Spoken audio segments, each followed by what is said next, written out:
Hey buddies, what's up? Welcome back to another amazing episode on Mind Chunk. So guys, in today's video we're going to discuss tips for surviving in beating hardcore world. Are you guys excited? So let's get started. So keep up with me till the end, comment right below this video, subscribe if you still haven't, and turn on the post notifications for more videos. Number 5. Fight with a bow. The player will do the majority of their fighting at a range with the bow.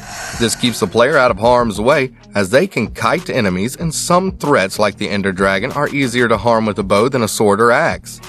Keeping this in mind, players will want to get sticks and string to build bows and to amass as many arrows as possible. This can be done with a flint, stick, and feathers, but this requires having access to gravel and chickens. If this isn't possible, players can farm skeletons, but this can be risky. The safest method is trading villagers 1 emerald for 16 arrows, but this can get expensive very quickly. It also requires having access to a villager or breeding villagers, which isn't always an option. This isn't to say the player shouldn't fight with a sword or shield. Swords can deflect fireballs, and shields can block incoming projectiles and other forms of damage. But when it comes time to go on the offensive, the player will want to do so with bows and arrows whenever possible. Number 4. Have a stack of cobblestone. A great tool for surviving various scenarios is a stack of cobblestone. When traveling, the player can quickly use this material to craft an impromptu base if night starts falling. It can also be used for pillaring to get a lay of the land. In battle, cobblestone can be used to evade monsters by creating walls and barriers. Neither gassed fireballs or creeper explosions can break cobblestone. In fact, the only mobs that can break cobblestone are charged creepers, which are rare, and the wither, which is an optional enemy. Number 3. Fast draw water buckets. Water buckets are another handy tool for staying alive and mitigating problems. They can be dumped over lava blocks to turn them into harmless obsidian and can put out fires. With a little practice, players can use water buckets to create small pools that can negate fall damage. This is handy when pillaring or getting knocked off a ledge, though creating a waterfall is much safer. Water buckets can also be used in combat situations. It can be used to create currents that prevent mobs like zombies or creepers from getting too close. They're also really effective at damaging the deterring endermen. Number 2.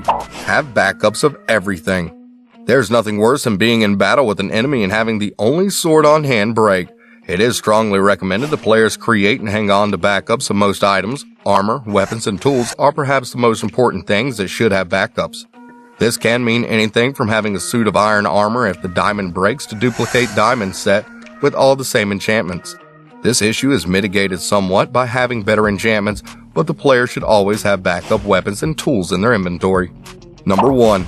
Avoid unnecessary risks. Perhaps the best tip players should take away when playing hardcore is to avoid taking unnecessary risks. Players will often develop a cavalier attitude to death when playing the game of normal. Some even utilize death as a quick means of transportation when exploring a new area or if they get lost. The same attitude will quickly lead to a game over if carried over into hardcore mode. Players should adopt a more calculated and cautious approach when doing any activity in this game.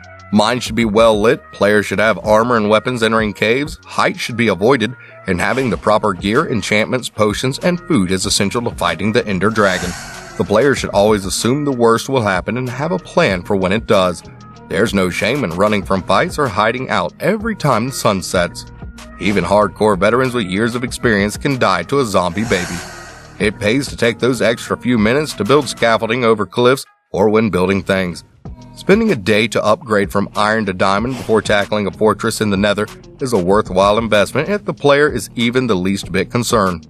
So guys, this was all about today's video. Share as much as you can. That really motivates us to create more content for you guys.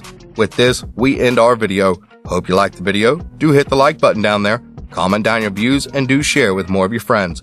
See ya. Take care.